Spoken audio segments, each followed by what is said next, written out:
those type of containers. We see it now popping up in the supermarkets. People can see how it is grown, they can really see how it is grown and what they are buying. Or you can have home appliances that you can grow at your home. Okay, so a number of type of different systems, and then the question is how to control those plants. What are the advantages of vertical farming? This full control, that is for me the most important. We don't need much land area. Very high rates per unit square meter, and if you would have every, for instance, 75 centimeter a new layer, it's an enormous production potential. And if you consider worldwide, there are many big cities, more than 10 million people living there. Food coming from far away. If you want to produce nearby, you cannot use much land. It can be anywhere. It can be in the Netherlands, but it can also be in much more extreme climates, very hot or very cold. In general, it's very sustainable, but still, it needs a lot of electricity. I will come back to that later.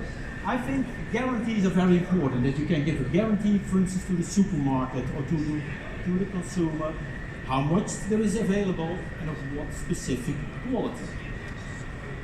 Costs, well, it's hard to predict what the actual costs at this moment are, but probably if you compare it to a Dutch greenhouse, it's more expensive. Is that a problem? Well, it depends on what the market price is. If you have a better product, it can be okay. If you look worldwide, in the Netherlands, the greenhouse production is very cheap. Many other places it's much more expensive, or if you have to transport it over a big distance. This is the price at this moment, and it's a new technology. Prices will go rapidly down in the coming years. Just a few examples of how we can control the growth. That's first of all by the light. We can choose the intensity, we can choose the color, we can choose the timing, we can choose the position of the light. This is just one example of the far red light, a very dark red light what we hardly see by the human eye. And if you go from left to right, there was more far right, you get taller plants. Is it good or bad? Depends on the type of crop and the developmental stage.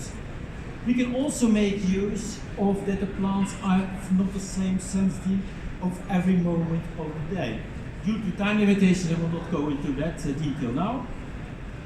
Far red here also with lettuce. If there is far red added to in the right hand side, you get a different type of plant. Just one example, and we have to optimize what spectrum is best for which plant in which developmental stage, what time of the day. Or here a picture, don't look at all those texts. Typically, if you have more blue, you get more compact plants. The breeding. So far, there has not been much breeding for the vertical farming. There has been breeding for open field production. There has been breeding for greenhouses, but even for LED lighting in greenhouses, there has been not so much varieties dedicated to that. We compared, for instance, 40 varieties of tomato, considering growing them under 8 different light environments. It's not always that those varieties respond in the same way. So there's a lot of genetic variation, and I'm sure the breeders are working now on this, that you get also crops which are optimized for vertical farming conditions.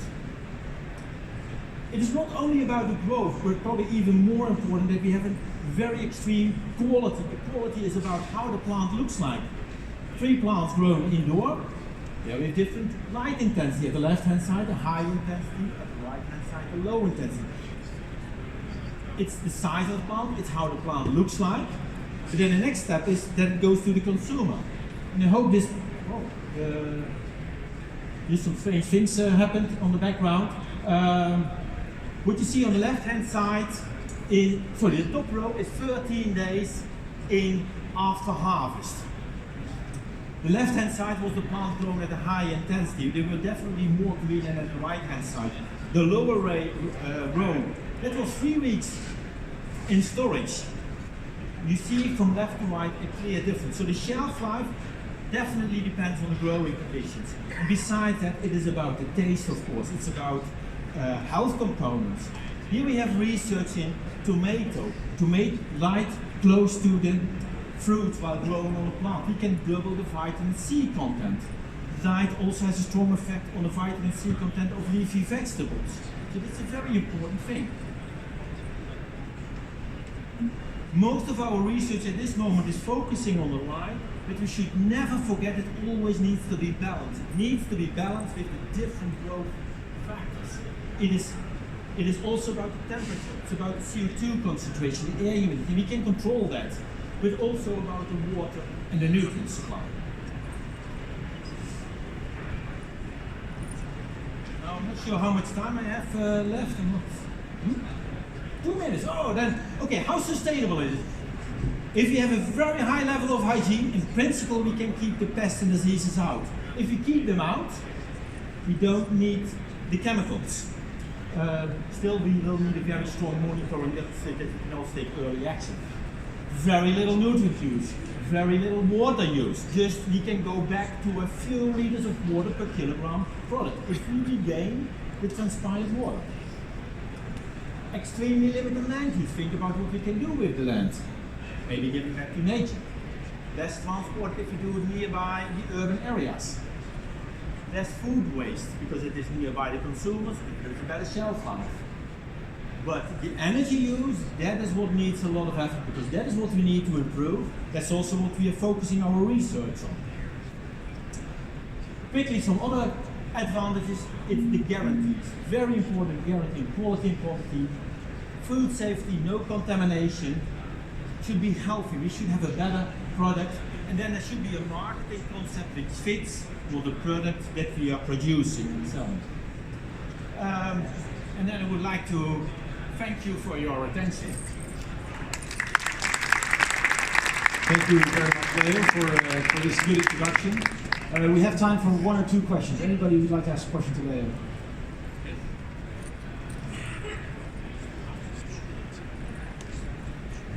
So do you see the development of the vertical farming in greenhouse or in closed building? Okay, so what I start with the vertical farming here is I'm thinking in building, so without the solar light. And is it always this? So yeah, I think with those many layers, I see it mainly indoor. You could do it in a greenhouse with 2 layers, but I think that's also makes it also quite complicated on having 2 different types of climates within the same system. So I don't say that all greenhouses will go to vertical farming. You will see that a lot of the technology of the greenhouses will be used in the vertical farming, and it will be vice versa. So there are 2 different production systems very closely connected.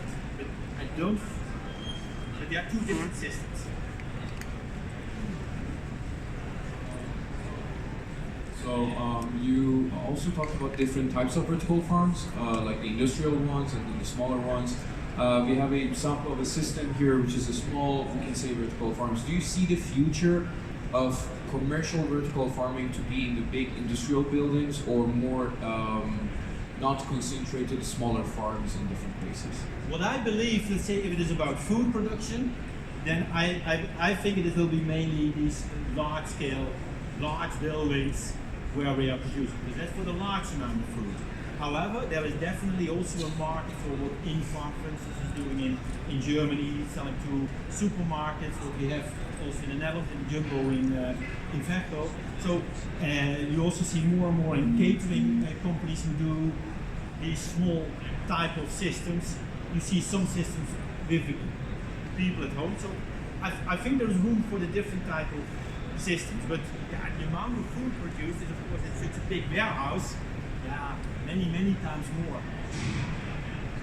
Okay, thank you very much, Leo. Leo system. Okay. Our next speaker is Paal Elfstrum, who is the CEO of Wheatfiel Gardens in Buffalo, New York. Paal has a background in pharmaceuticals, has gone into the vertical farming industry a couple of years ago, and is now operating and running Wheatfiel Gardens, which is a very interesting farm and also very interesting for the topic of our discussion today. It's actually a farm that combines food production, lettuce, with also cannabis production, medical. So that's very interesting to see also how that works out from a business point of view. And with that, I'd like to give the floor to you, Paul, and hear more about how you guys are doing. Well, good morning, everyone, and thank you to the FarmTech Institute for hosting these sessions as well as agritecture. I think the attendance here has been fantastic, and I've learned a ton since I've been here, and I'm just so excited and honored to be sharing our story of Wheatfield Gardens here today. So it's really exciting to be here in Amsterdam because this is the birthplace of our greenhouse. This is our farm right here. This was manufactured back in 1992 here in Amsterdam, or in Holland, and then shipped over to the United States and assembled outside of Buffalo, New York in 1995. And it was an incredibly innovative greenhouse for the time. It was purpose-built for vine crops at the time, for tomatoes, peppers, cucumbers. It's 5 meters tall. And then you see the series of gardens we have up here. We have 2 large greenhouses that are each 2 hectares, or in the US we call it 5.5 acres each. And then we have a smaller greenhouse off to the side that served as the propagation facility for the larger greenhouses. So this is the way it was done back in the 90s.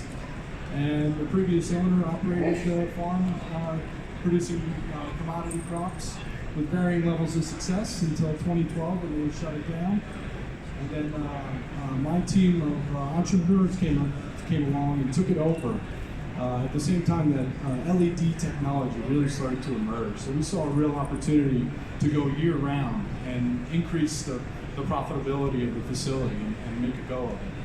And in these 5 years that 4.5 years that we've owned it, we've done tons of research. We've been to Greentech before and have elicited great technologies from all of the exhibitors here, and really selected the ones that are offer the most cost benefit for the crops we grow.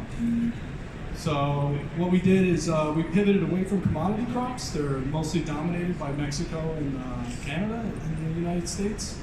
And we looked for more high-value specialty crops that especially travel really far to get to Western New York. So we first in 2015 began to retrofit one of our smaller greenhouses to become a large-scale lettuce production facility. And we utilize, just as Leo was talking about, we utilize indoor farming techniques coupled with greenhouse techniques to achieve the optimum result. So the critical stages of plant life that we use vertical farming for is germination, propagation, to give the plants a real good start under real tight controlled conditions. And then we put them out in our deep water culture ponds, and we grow them out under sunlight, supplemented by really high efficiency LED lights. And our mission is simple. We want to grow more anything using less energy and water, because we think that's the key to the success of the space here is bending that energy curve so that more crops are accessible to grow under these conditions that require more energy. So we really had a focus on that. And then, what do we currently grow now? After our pivot from commodity crops, we went to leafy greens, and we grow this platform that enables us to grow many varieties of leafy greens that previous to our arrival in Western New York, they just didn't have access to. They had whatever California was shipping across the country. So this introduction of artisan lettuces, really fresh herbs, and items like rainbow chard has really electrified our market over here. It's really fun to see what we're able to do. And we've been lucky where we are located as well. We have great research partners to work with. The Cornell School of Agriculture works with us to develop a lot of our technology, and we've actually are the founding partners with them with a consortium, a public-private consortium called GLAZE, where we look at greenhouse lighting and system engineering to improve the efficiency and lower the cost of growing these crops, so to make regional production more viable in the United States. And then on the other side of in our larger greenhouses, we have taken advantage of the groundswell of change that's occurring in the United States revolved around cannabis. In 2014, the United States government basically legalized the production of hemp, high CBD hemp. As long as it had less than 0.3% THC, it is now legal to grow. So They left it up to the states to determine how to implement these programs. And we worked with the New York State Department of Agriculture and Markets to be one of the research partners to try and develop this as a crop to revitalize the farming areas of upstate New York. So we are currently permitted to both grow and process hemp for CBD. So again, we got our license in 2017 and we immediately retrofitted our greenhouses to accommodate this crop. But it was easy because we grew tomatoes beforehand. So we had this knowledge base of how to grow high density crops that are very vigorous. And what we did is we used those same vertical farming techniques to start the plants, so give them a real hardy start. And then we transplanted them out to the greenhouse and put them in and grew them out hydroponically in 2-gallon cocoa bags. And then with our ability to supplement CO2, we dosed them with 800 parts per million for the entire summer. And you can see the results. That's my grower standing there next to a 12.5-foot hemp plant. That this plant just responds so well to the conditions that are similar to vine crops. So we're really excited about the research, and we're going to continue this summer. And the really exciting thing is that we're able to do this hydroponically, and so it fits with our mission to use less water. And we can increase the density greatly. And on our 5.5 acres of greenhouse, we're able to plant 4,000 plants per acre. And that's 2 to 3 times the field average that we have in our local farmers in New York. And we are able to produce these large plants using 90% less water than they do out in the fields. So it's really fits with our mission to do this. So we really want to spearhead this opportunity to have greenhouses like ours produce both food and medicine on the same site. And we want to be innovators in this space, and we're proud of what we've done, and we're looking to share our ideas with everyone. So we also have a third garden at Wheatfiel Gardens, and this is our completely indoor facility, where we emulate the medical marijuana technique of growing cannabis, but we grow high CBD hemp in this environment. And what we do, again, we use those vertical farming techniques to both clone our mother plants and create rooted cuttings, and then also start seeds. And then we put them out in our indoor farm here, and we're able to, again, achieve that plant density, but then we're able to control all of the parameters around the plant so that we get these outstanding results with really high cannabinoid content and really limit the pest problems that a lot of people see.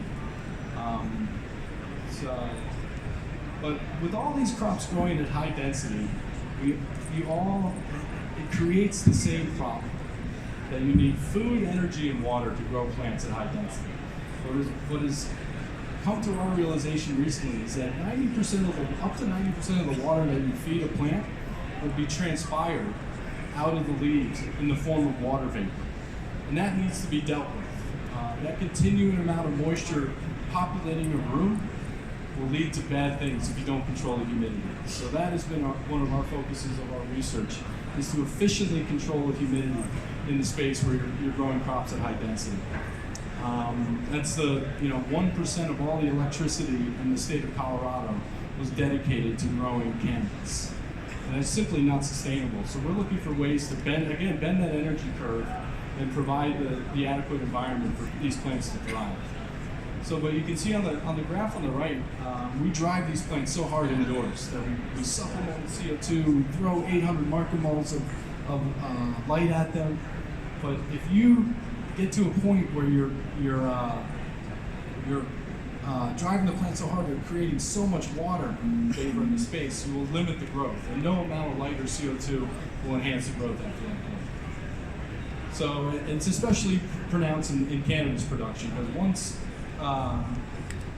the systems that they're currently using are off-the-shelf HVAC units and in-room dehumidifiers that are incredibly inefficient, and they don't really solve the problem. Because when those lights turn off in that space you saw in the picture before, the temperature immediately drops and you cross the dew point. And that's where you form liquid water on your plants, or in the case of cannabis, on the flowers. And that creates a breeding ground for mold and mildew, which is a scourge in the industry. So we have decided to take a more active approach to climate control as a result of this.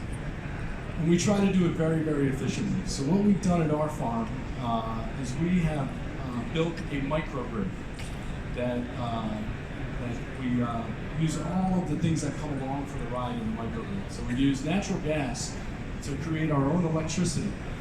And with that, with cogeneration is the simultaneous production of electricity and thermal energy.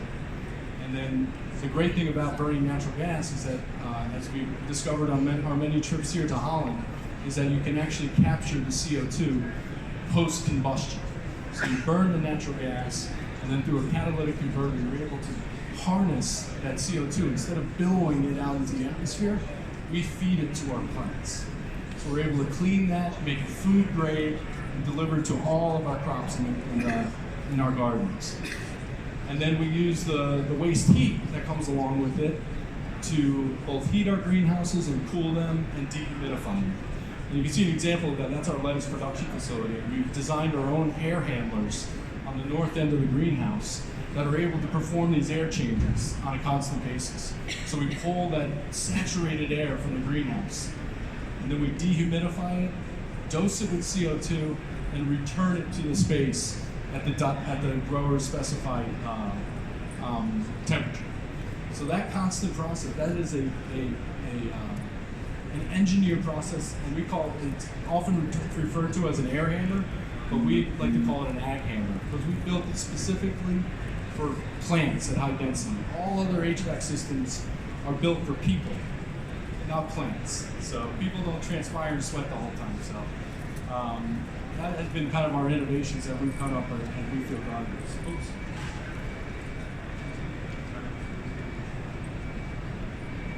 And so with this microgrid technology, we're able to control light, temperature, CO2, humidity simultaneously and efficiently. We're achieving an overall thermal efficiency of over 85% in our farm. This effectively lowers your cost of energy. And that's what I talked about from the beginning. Is this bending of that curve will make vertical farms viable around the world. So, when it comes down to it, it's all about results in farming. We love our Instagram account, and we love introducing our herbs and lettuces to people that have never had fresh herbs and lettuces in Western New York. And we are thrilled by the responses we get from our customers, our retail customers, our restaurants. All of our lettuces are distributed within 250 miles of our farm. So to maintain that fresh chain and to really enhance the flavor, give people an opportunity, Americans an opportunity to taste fresh vegetables. So, with that, I'd like to thank you, and I'd encourage you to follow us along. Follow our research on Instagram.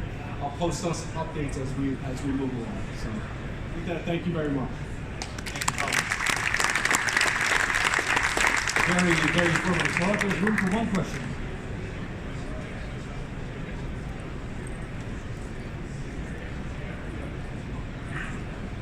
Thank you for a very interesting talk. I was interested in this. You mentioned that the temperature drop inside when you turn off the lights causes condensation problems. Do you have any idea? Have you considered like dimming the lights down for say the last hour? Do you think that a more controlled temperature drop would be a part of the solution? Is that something that you have considered or investigated? Yeah, I mean that's definitely a consideration. The light requirements for flowering cannabis have been for years 12 hours on, 12 hours off. So a lot of people slam those lights, but with the advancing technology of dimmable LED lights, that is a definite strategy that we will employ. But it is, even though LEDs are super efficient, they still produce a lot of heat. So once you remove that heat source from the facility, from the room you're growing in, the temperature will naturally drop. And if you're close to that dew point and you cross it, there's problems abound with that. But a great question. Thank you very much, Paul.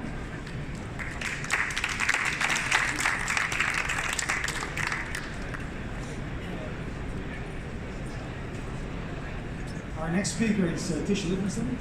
And she's the CEO of Infinite Farms. The company was just announced here at the show at the beginning on Tuesday.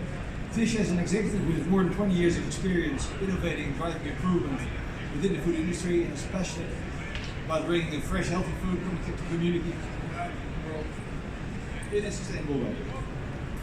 She's also the founder of Infinite Farms, provider of holistic vertical farming solution from system to package, leading 80 Acres Farms, a company that turns 4 operational vertical farms and 2 R&D facilities into US utilizing Infinite Farms technology. The produce of 80 Acres is sold into the retail and food service channels. So I think Tisha is uniquely positioned to help us also understand how you go from technology into a running operation, into retail, and make it a good, well-running business. And with that, I'd like to hear from you, Tisha. Thank you very much. Thank you, Gus. Thank you all for coming over and taking an interest. Gus was very kind in his description of what I'm trying to do. So, like Gus said, I'm the CEO of Infinite Acres, a newly formed company as of about 4 or 5 days ago. And previously, I was the president and co-founder of 80 Acres Farms. So before then, I have about 25 years of food experience in the food industry. So a little bit about me. 25 years in the food industry. I ran manufacturing and operations for many large food companies, including being the chief operating officer of Del Monte Foods. That was my job prior to us forming 80 Acres. Prior to that, I also was in manufacturing, operations, supply chain, and finance for other food companies, including Advanced PR Foods and Chiquita. So my background is really about figuring out how to run manufacturing, run operations, and then how do you account for it, and then how do you make it better. And so that's been the experience that I've had. So, my last experience with Del Monte really is what got me to want to get into vertical farming. I was sharing a story with Paul where when I worked for Del Monte, which was branded as Sager Creek Vegetable Company, I was responsible for the supply chain. I was responsible for finding produce to be able to put into a can. And we had to travel up and down the coast of North America. I started in Florida, and I went all the way up to Buffalo. So I recognize some of the challenges that they have in Buffalo, and Paul was talking about in his greenhouses. Trying to find growers that would be able to find enough produce to be able to fill our canning facilities. And it was challenging. And I did the same thing down in the panhandle of Texas, and the Gulf Coast of Texas, all the way up through to Wisconsin, talking to growers. And if you know, when you're talking to growers, you talk to growers and you talk to their families, because this is a family business. And you start identifying and talking to them about the challenges of getting good, healthy, fresh produce into our facilities and into the marketplace. And many of them, they were saying the same things over and over again. They're saying that there's unpredictable amounts of rain, that their soil is depleted, that they're not having enough sun, they have too much sun, they have too much wind, they don't have, what crop cover do they use? There's a lot of challenges with growing conventionally right now, especially in North America. And as we're going through, we recognize that there's going to be almost 10 billion people that we're going to try to feed in the coming years. And how do you do that? You have all these struggles with conventional farming, and we need to find better, more efficient ways to feed people. And so we decided there had to be a better way. And so what we did was we traveled all over the world, and we started looking at how can we change the game? How can we change the game in food supply? And not just processed food, but really, what are consumers asking for? They want fresh produce. They want it locally grown. They want to know that it's pesticide-free, that it's clean, that what they're feeding their children and what they're putting in their own bodies is good and it's healthy. So we figured there had to be a better way. We went to Japan, we went all over Europe, we went all over Asia, we traveled through North America, looking at high-tech greenhouses, talking to conventional farmers, and then eventually made our way here to Holland and spoke to Priva about an indoor farm and understanding the challenges of operating greenhouses versus indoor farms versus conventional farms. So what we did was we decided we were going to take a plunge. We thought that it was worth it to try to figure out how to grow indoors. And so back in 2015, we decided that we were going to build our first indoor farm. And actually what we did was we did two. Because we came to Greentech, we went out to Las Vegas, we went to the show, and we recognized there aren't a lot of people that have actually built systems that have the technology and capability back in 2015 to actually do it successfully. And we thought, well, we've built manufacturing facilities, we've done this before, let's go try to do it, and let's see what happens. But our rule was, and I think this is an important rule, you gotta fail fast and cheat with insights. You gotta learn from your failures. And believe me, we did. We failed a lot. It's hard. Anybody that thinks that indoor farming is sexy and tech is cool, they don't realize it's hard, because farming is farming. The plants require your utmost attention, even more than I think my children do. They still grow at Christmas and Easter and all the rest of the time, and you have to be there. And it's wet and it's dirty, it's tough. So we did. So we grew it. We killed a lot of plants. We did. We installed our facility at Eski. The top left picture is a picture of our equipment being unloaded from a container that came from Holland over to the States. The center picture is a picture of us. We do have a vine room. It's about 360 square meters, completely indoors, completely 100% under LED lights, and we grow tomatoes and cucumbers in that room successfully now. The picture in the far right bottom, that was our first tomato. And it was our only tomato for a while, because we managed to really struggle with growing tomatoes under LED. But we were really proud of that first tomato.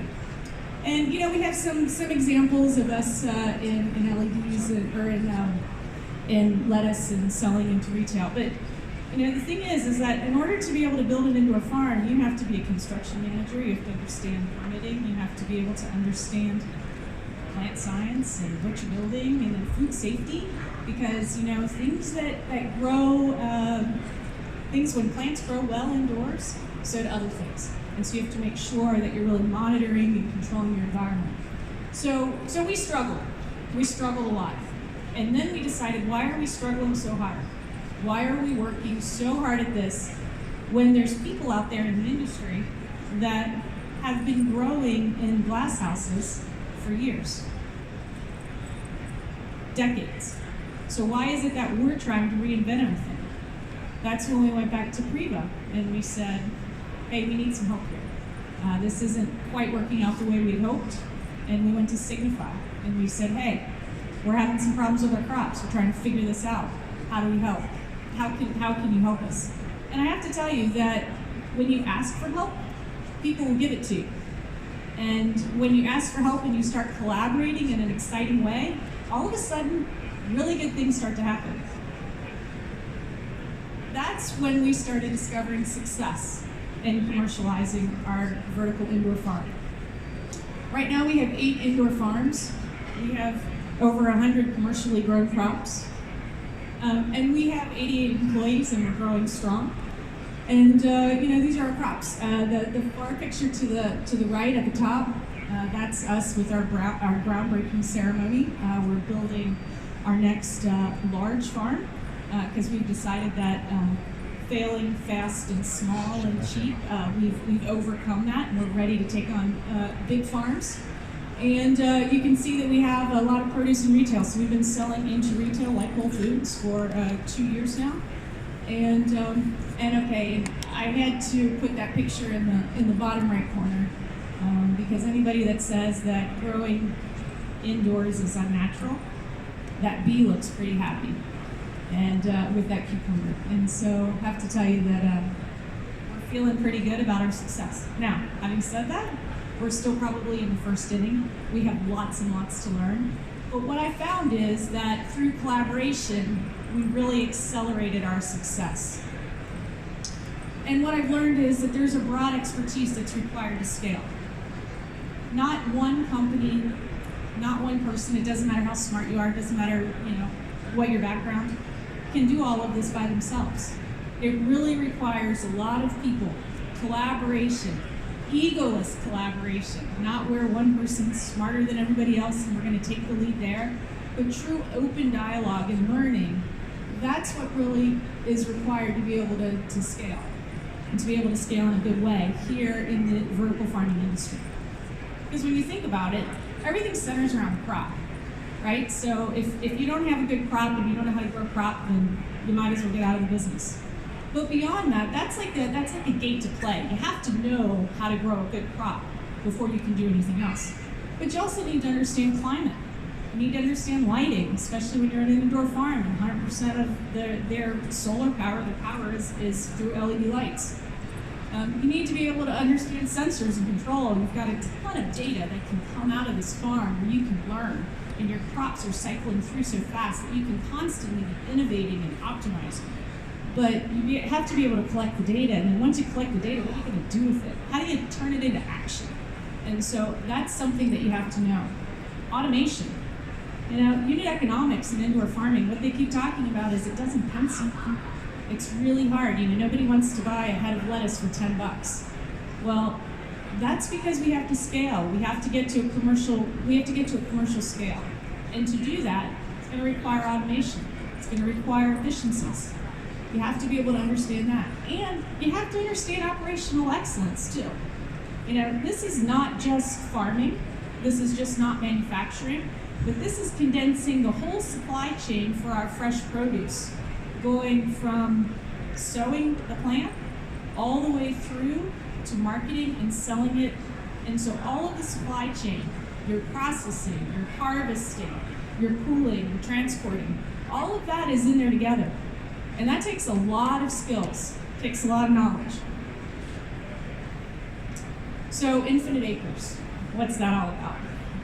So through this experience, we've been working very closely with Priva. We've been working closely with Ocado, which is one of the largest online retailers for grocery. We've been working closely with Signify and Logix and others, trying to figure out how we can bring best in class, how we can bring all of that knowledge together to really be able to start scaling indoor farming. How do we figure out how to make it meaningful and consistent and be able to have reliable produce that's coming out to the grocers that the customers and the consumers can rely on? Well, we think that we can de-risk the model, that's what we call it. We can de-risk it for investors or for people that want to get into indoor farming by collaborating with the experts. And that's what Infinite Acres is all about.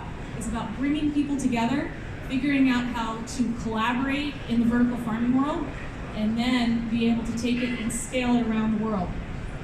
Now, the thing about Infinite Acres that's unusual is that I come from operating indoor farms, and 80 Acres is still operating indoor farms, and they operate the systems that we've designed through Infinite Acres, what we call our reference design. So we have an opportunity to be a full service provider, a true turnkey, not just we're going to drop a module into your facility and we're going to say good luck with that and walk away. We have the capability to design, to create, to build, to design, and then to install, commission, train, and operate your farm if that's what you're looking to do. So we are really full service solution. So, in closing, we need more people. We need more help. We have tons of opportunity out there. We have tons to learn. So what I would ask is, think about it. If there's things that your company does and does well, and you want to be part of an egoless collaboration, you really want to help advance the industry. It's not about competing for, one piece of Chicago. That's not what it's about. It's about figuring out how to provide great, wholesome, healthy food reliably into retail or into your food service channels, onto people's table, day in and day out. Then please come see us, because we really are looking for other people to collaborate with. We want to mature the industry. We want it to be a strong industry. We want people to be able to rely on vertical farming in the future. And I think the only way we can advance in a rapid way is to be able to collaborate and do it together. So, thank you very much. Thank you very much, Tisha. Again, there's room for maybe 1 or 2 questions. Anyone? Questions? Then I have a question. You were talking about collaboration and how you were working with various parties to give you parts of the solution to run, build, and operate farms. How are you solving the education aspect of this? Where do you find the staff that you need to run, operate, and do well, and be able also allow you to grow?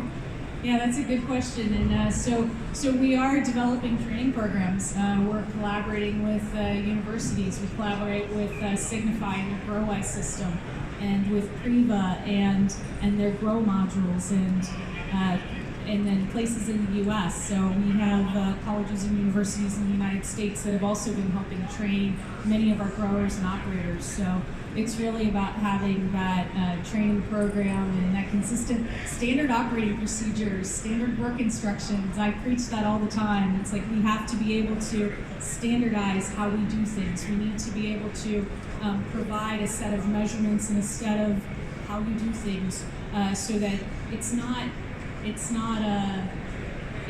witchcraft. It's not something that's super secret, but it's a method and it's a methodology in how you get good, fresh produce into the marketplace every day.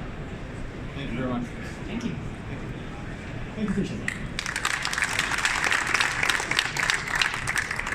So the last speaker before we get to the panel discussion is Anne-Claire van Altvorst. She's a senior business developer at InnovationQuarter.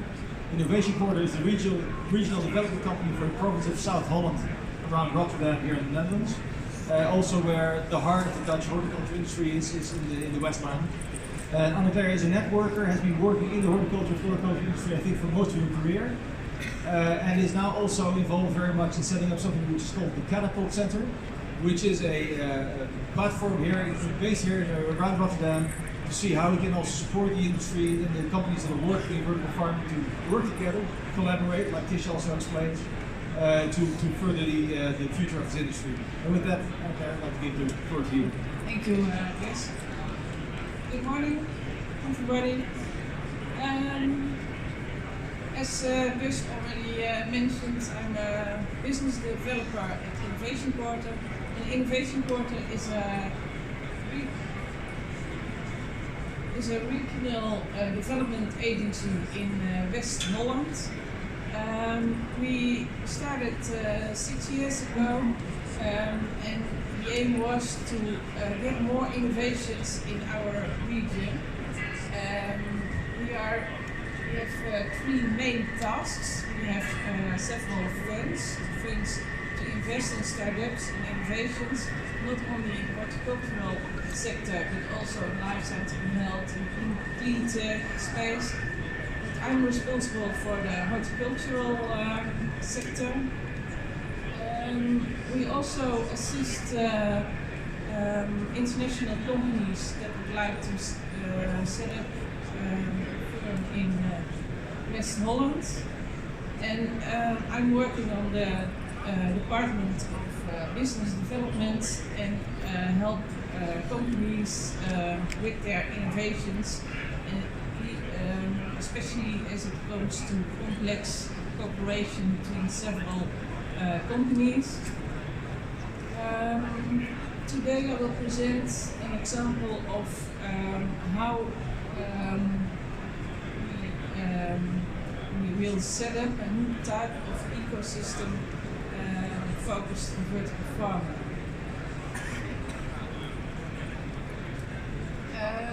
There's already said a lot about vertical farming, the situation at the moment. It's fundamentally different from the greenhouse way of cultivation, so that there's a lot of room for innovations. Innovations, technical innovations, but also new business models, market approach can be different, and chain organization is you can develop it in several ways. The big question is, what does vertical farm perform? When does vertical farm perform as well as conventional way? There are some challenges, and that's focusing on the financial part. it's still investments are quite high. A lot of companies are still looking for appropriate business models. And as just discussed already, there's a need for well-trained staff, from growers to business managers. And what's not mentioned until now is that there's a lack of clear guidelines. And I will come back to that later. Worldwide, there are some differences in where are possibilities for vertical farm and what are the reasons to set up vertical farms. In Europe, we have cheap production of vegetables and fruits. The need for vertical farm is not as high as it is in other parts of the world. They're promising growth in the US and also in Asia and Middle East. There is rapid expansion of vertical farming. Possibilities are big, and it's dependent on feasibility is dependent on different factors. So some regions there's local demand for ultra fresh fruits and vegetables. In major cities in China, the availability of distribution of fresh products might be a problem, and then vertical farming can be a solution for that. Safety is also important in different Asian countries.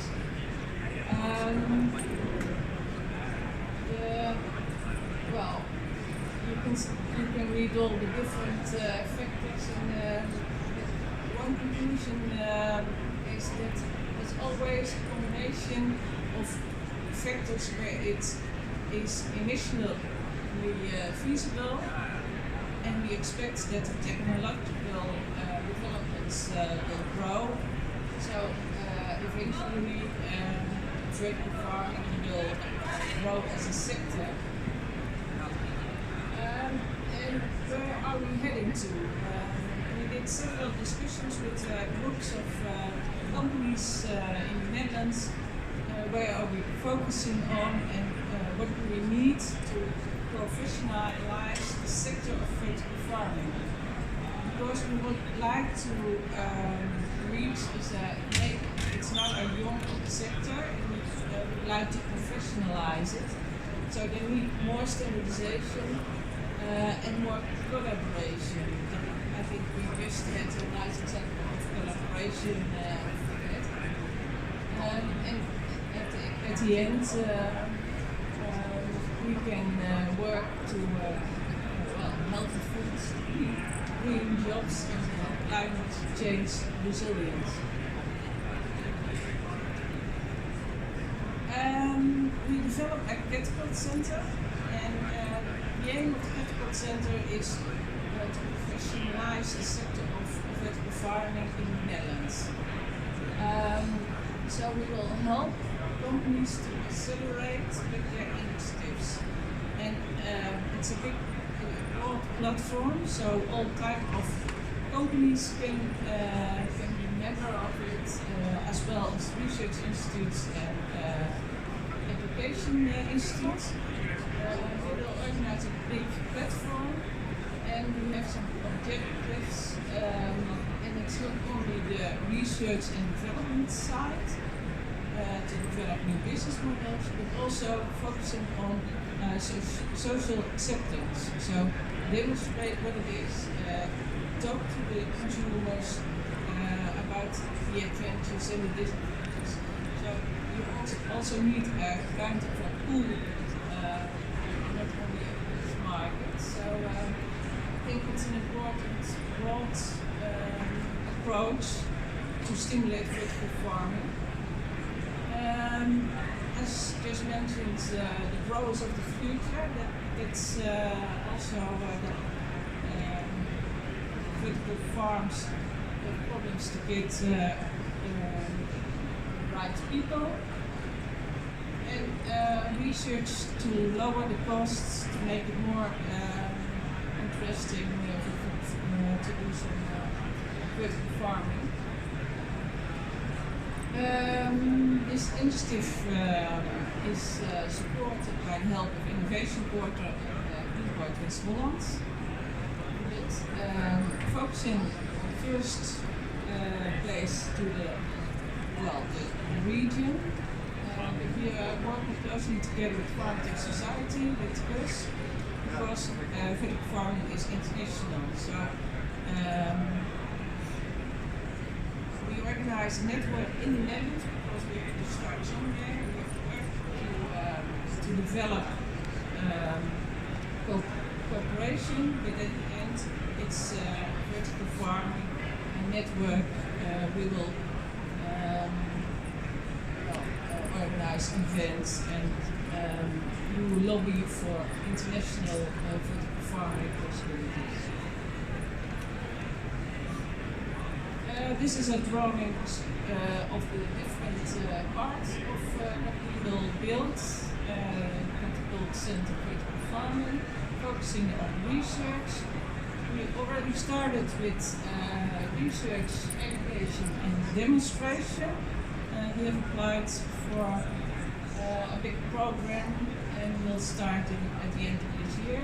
With that, we now are making we start to make an international portal, so all international companies can find the Dutch companies working on vertical farming. And we are now at the point to set up an organization, so the companies and research institutes can be a member of the Feltz Center.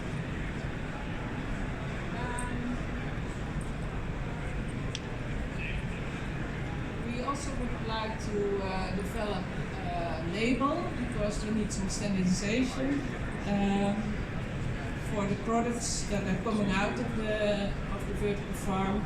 It will be clear for consumers what kind of processes they have had. We would like to work on that as well.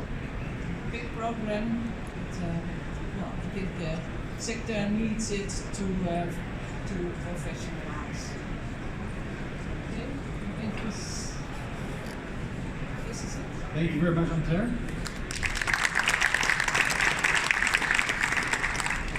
There's time for a few questions. Well, there's definitely a question I think you should have when you listen to this. It sounds very interesting, the Catapult Center and the development is there. I also believe it's still early on, we're still establishing a lot of the things that are needed. But what if companies are interested and want to be joined or they want to have interest in what's being done at the Catapult Center? What is the best way for people to get in touch? Please send me a mail and well, at the moment it's not possible to become a member, but I think there's a lot of room to collaborate, and I will organize a meeting in a few months for all the companies that are interested to join, and we'll go on from that. Okay, thank you very much. With that, I'd like to move on to the second part of the discussion, which is the panel. So if we can invite all the speakers back up to the stage. And we'll do a little bit of organization, so we have some more microphones. Go ahead.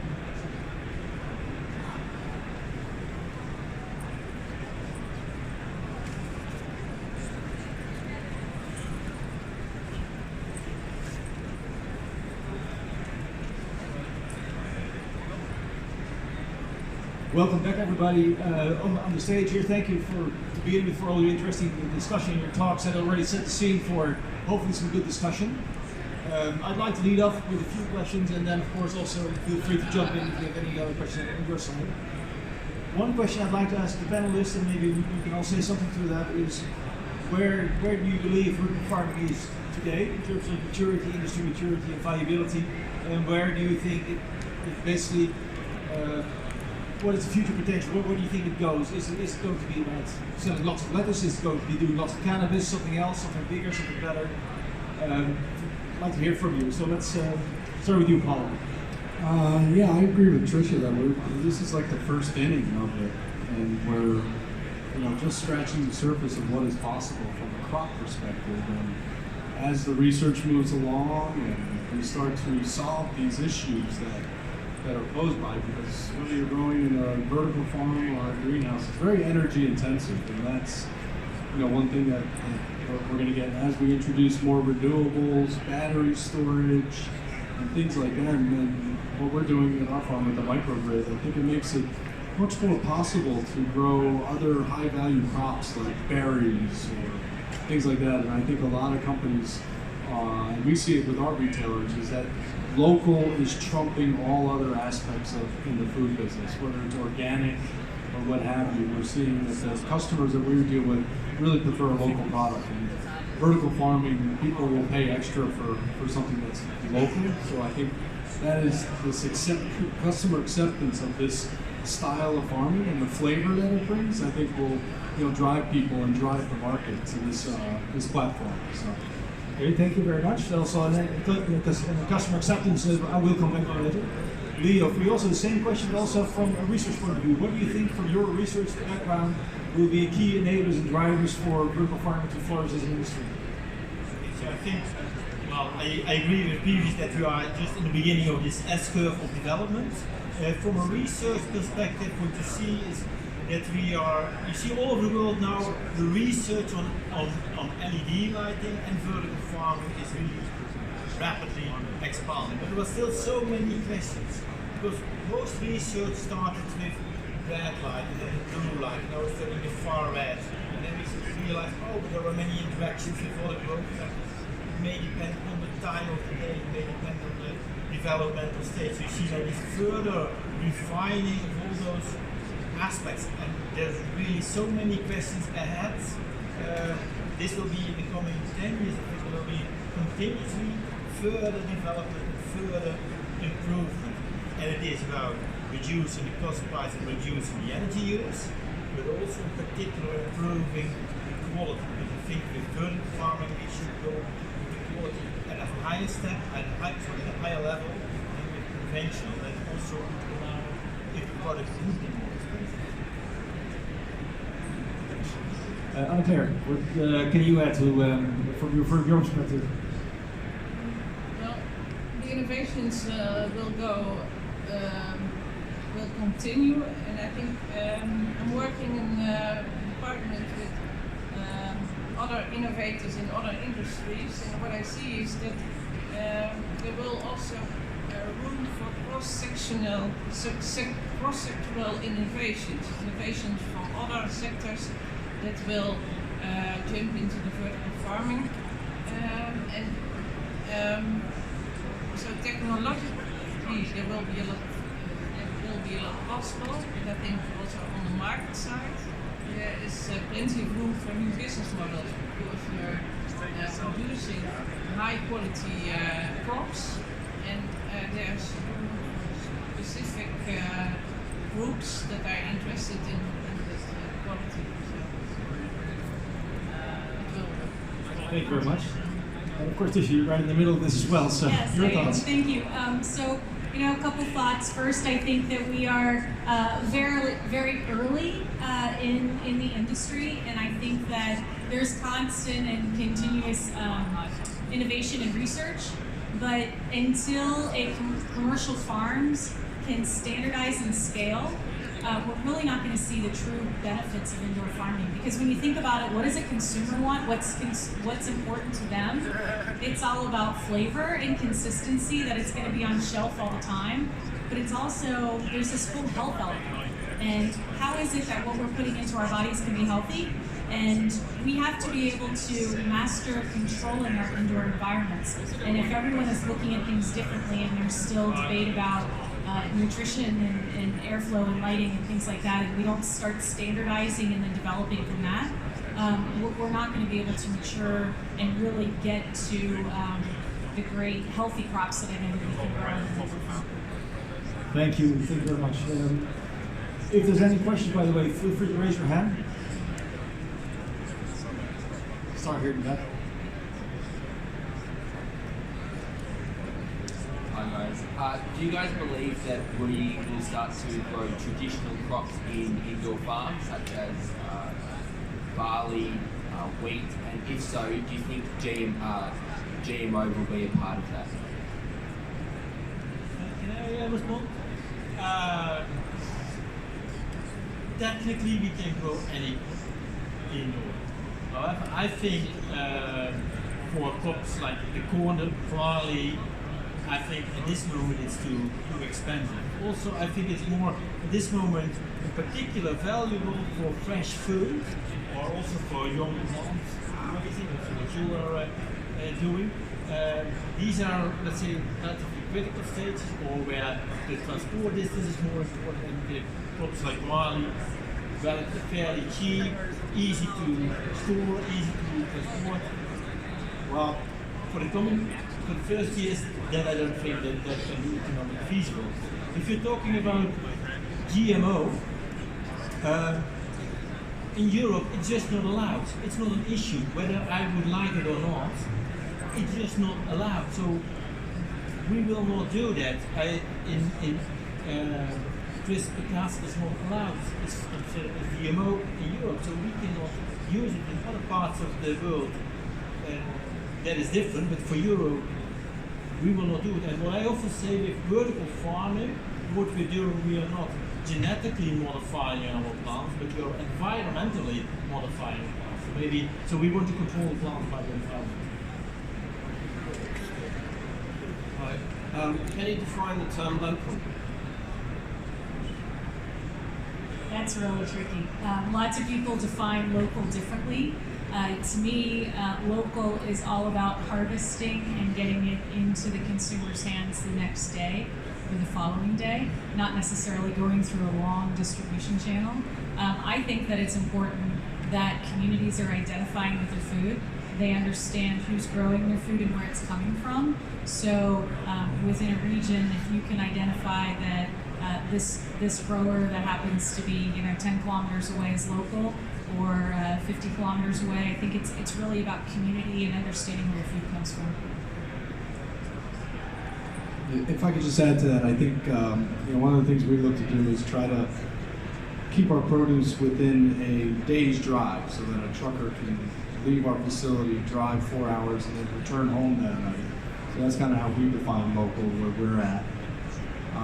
And then on that topic of this whole transparency that's coming, I think with blockchain technology, the actual the consumer is going to be so much more educated about and have the visibility to where their food comes from. And we're seeing consumers already there'll be a QR code on our lettuce that will tell you where it was harvested, how long it was in the pond. So this whole blockchain revolution that's occurring right now is really going to aid the consumer in making good buying decisions about the freshest possible lettuce they can buy, the freshest tomatoes. So it's a really exciting time to be in this industry. So, thank you. Thank you for your interesting talk. How do you consider the role of governments to speed up the transition to vertical farming? And how can they contribute? Maybe that's also one that Claire can say something. You are sort of representing the government, so what kind of roles can governments play in supporting the development of this industry? There's several levels of government. I'm not working at a governmental organization, but partly governmental. So what we do is to stimulate the vertical farming industry, to pay attention for education and discuss possibilities about how can we develop standards, as I told already. I think there's also a lot attention to be made about regulations. Regulations on fire safety can be a problem sometimes. So to address all the challenges there are, that's already important, and to stimulate the growth of the sector as a total mature industry. I'm seeing governments being very interested in indoor farming because they're looking to solve food security. for food security within their countries, within their municipalities. And so being able to be open and learning about indoor farming is one thing, so that they can secure their food supply. And secondarily, I would say that it's really about partnering and welcoming any company. Anytime you want to be impactful in a government, or you want to be impactful in a community, when the government is welcoming and they figure out how to integrate and operate together and collaborate, you see more success. If I decide that I want to go into a certain region and I just drop myself in there, and the government isn't really wanting us there, or not interested in having an indoor farm, then you have a less likelihood of success. So I think partnering and collaboration is important. One interesting thing that we do with our state government in the state of New York is they have a fantastic program called the Farm to School program, where public schools in the state of New York are incentivized to buy dairy, fruits, and vegetables from local farms. And it really presents an opportunity. They get incentivized, so they get more money back per meal served if they're able to source these items, 30% of them from local farmers. So it really drives and it conditions our young people, our students, to be more involved in buying decisions on where their food comes from. So that's one of the government programs that I'm a big fan of. I think it's just fantastic. And then we host these students to come back to our farm for STEM education, which is science, technology, engineering, and math. And we host school tours at our farm to see how, and we open people's eyes up to how the food chain works. And it's not just, I say to my kids, I ask them where the chicken comes from. They say, from the store. So, but they don't know the origin of all of our food, but I think that really helps to engage your local schools on government level to become more familiar with these different production methods. Thank you very much. Another question over here.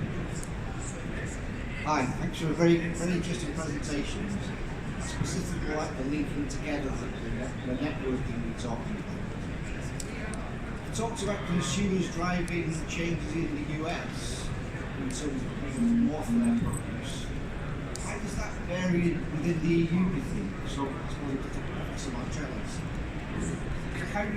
How will consumers drive vertical farming, and will their desires and drives help with vertical farming in the EU? Okay, I'm not fully sure if I got the whole question. So how the consumers will perceive it? I think there were different... Not perceive.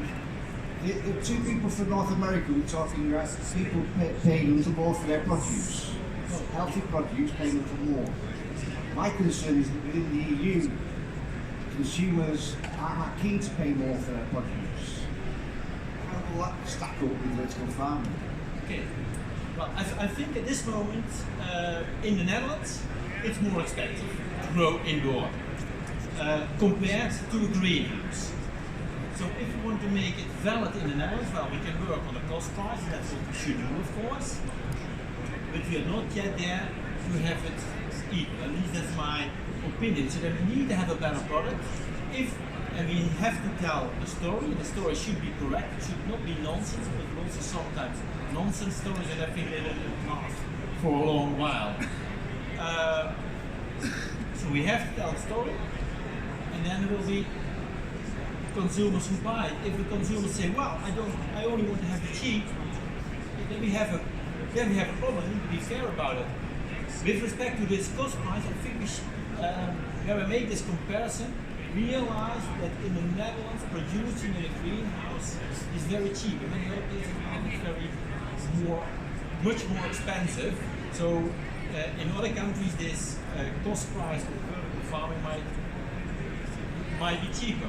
But at this moment in the Netherlands, it's more expensive. So if we cannot convince the consumer that it is a better product that they want to pay for it. Yeah, and I think that's the, I'm sorry, I think that's the key, but you have to be able to show that it's a different product. Because if it's a commodity product that, but you can't get totally pesticide-free, fresh, local produce that's sitting on shelf every day, 365 days a year. You can't get that unless you're using vertical farming. And so we have to be able to change the game. We're not talking about commodity lettuce. we're talking about a different type of produce, a different quality of produce, a whole different tier. I'm working on a big program in the horticultural field with fresh crops, and we are focusing on cultivars with high ingredients, high nutrients, and tomatoes with high lycopene. So we see that there's a market for personalized foods, and there are a lot of opportunities in that direction. And at the moment, we don't know exactly how to cultivate the best products. So I think for the farming can give room for that as well. And another comment, sorry, but this is so exciting. But really what industry needs to be able to partner with research and with education is we need to identify where the nutrient gaps are in the diets around the world. Because if we know that there is a potassium deficiency, then we need to understand what crops and how we stress the crops that we can grow to be able to help fill that gap. That's really where we can be very impactful in nutrition around the world. Well, we also we have some ideas on that we should also prove that the product is better. So because there is a story and we can say it is better, but we have to prove that it is better. That is not as simple as just measuring now one from a vertical farm and one, because that needs quite an elaborate plan. And at least we have some ideas on, and we hope that we get the possibility to do that extensive comparison and to show whether it's better or whether it's not, but at least to have good data. And that gets back to standardization of your indoor farming solution. Because if you can standardize and you can repeat it, then we can prove it. This is a really interesting conversation. And I read one thing, because you're saying in Holland, there's much cheaper to produce in green as well as indoor. Why are you pushing to produce indoor when you can do it cheaply in the greenhouse in Holland and have the same control if you really work on the elements? And I also like you to say, why is it a better product indoor relative to greenhouse? Well, I heard it, but I don't see where that comes from. You do see it. It is in the vertical farm you get even more precise control than in the greenhouse. In the greenhouse you will have changes in radiation. The radiation load has an impact on the whole growing system. It is pretty good. I don't say it is bad, but here we can go one step further. Okay. One more question, and then Hi, I think we know what consumers want in terms of local and nutrition and quality, but have you actually asked them what they think about vertical farming as a process? Absolutely. I've spent a lot of time in farmers markets and demoing our produce and getting out there and understanding what consumers are wanting. And frankly, when we first started our company, we were worried about how do you explain pink lights and what is a consumer's perception going to be. And what I found is that people care about the taste, and they care about it being consistent, and they know how long it's going to last when they get it home, and they know where it came from. They don't necessarily care to know about the technology. We're all very engaged with the technology here, but the average consumer, I would say out of 100, there's maybe 2 or 3 out of 100 that we've spoken to that really have a strong preference one way or another. And once you start having a conversation about really the science around photosynthesis and that process and how we can optimize that, but really it's about taste, it's about nutrition, and it's about consistency. And most people, there's a saying, people don't really want to know how the sausage is made, they just want to be able to eat the sausage. So I've made a lot of sausage, and as long as it tastes good, that's really what they want, and that's what they care about. if I can follow up on that question, because it's also something I wanted to bring up. And I think we're all very excited, and we as insiders in the industry, we know what the benefits are and how this is actually a more nutritious, safer way, better for your children, and everyone should love this. And on the other hand, while I agree with your argument, there's also the likelihood at some point there will be shows about how food is made. And it's interesting to hear your perspectives on what you think the general public will think about massive indoor farms, no sunlight, no soil, etc. Well, I'm in 5 markets, and I can tell you what the population and the consumers are saying to us. And the consumers are more interested about where they can find our produce and how great it tastes, and that it's consistent. Okay, thank you. Any other questions here now? And I'll pull up a question. Actually, you sort of already addressed this, Tisha, but also some from the other speakers I'd like to hear. What do you think are the key ingredients for working together as an industry to push ourselves to the next level? Finding ways, I would say, also from an industry association perspective, how can we work together and still be successful as individual companies? Because of course we all need to pay our bills. Maybe Paul, I can start with you. Yeah, I think one of the things we're proud of in New York is forming these public-private partnerships with universities like Wageningen and with the companies that are and doing commercial scale research and development. Because it's great to do it in the lab, but to do it on a commercial scale is a whole different animal. And we need the guidance of universities to guide the commercial scale applications. So we take the ideas and do it at a scale and then scale it all the way up. And then what we do in our partnerships is just be open source about what we're actually doing and share all of our ideas with all of our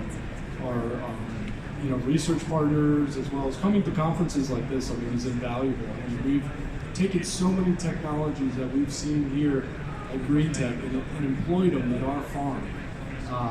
And sharing things around the world that improve the efficiency and improve the level and taste and all of the aspects that will drive our industry further.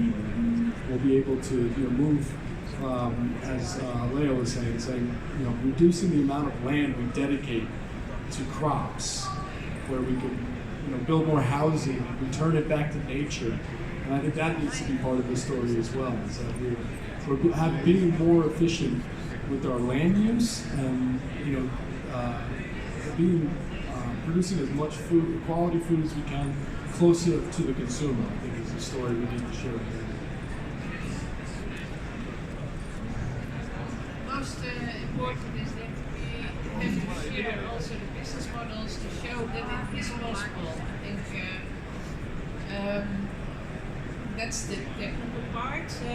There's a lot of research going on, but also to demonstrate what is vertical farming and discuss with consumers the possibilities and also the disadvantages, to be transparent about it. I think that's important to help it also for consumer acceptance and to grow the sector as a whole. Yeah, I can say more from a perspective as a university, as Wageningen University. I realized that I forgot to show my last slide. There was all the logos of companies that have worked together, so I feel quite bad I did not show that. But it indicates that we're working a lot together with companies. We want to do very good science, and in the scientific world have good publications, share that with others, but also working together with companies that can have impact. Ideally, we want to have that we can publish it. Sometimes there's some part that is delay or some aspects of research which then for the company specific. But yeah, that is what we are standing for, working together with companies.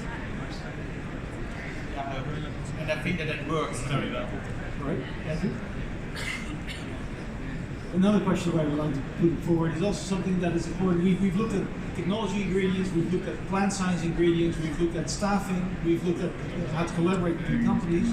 One thing we haven't discussed yet, and that's if you're starting a vertical farm business or you're penetrating a market, you need funding, you need money. And this is an industry that is not perceived as being low risk by many people. So how do you go about that? How do you grow a business in an environment where you're competing against a mature environment where farmers have been doing this for ages? You're bringing in something new that is capital intensive. How do you fund that? Well, we did as 80 acres, and our approach, our perspective was about providing a good, healthy product consistently into retail, showing that the consumer is wanting the product, but then also showing a pathway to unit economics.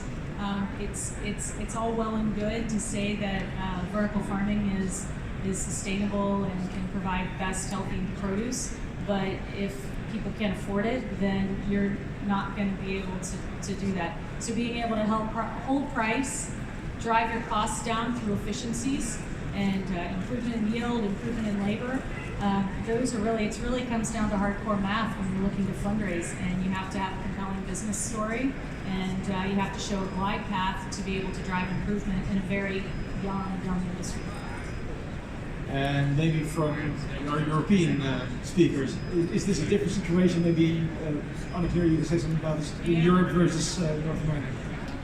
Well, InnovationQuarter is also funding startups and new companies, but we always look at the business model and what's the USP. And as Leo also already mentioned, in Europe it's hard to get a proper business model.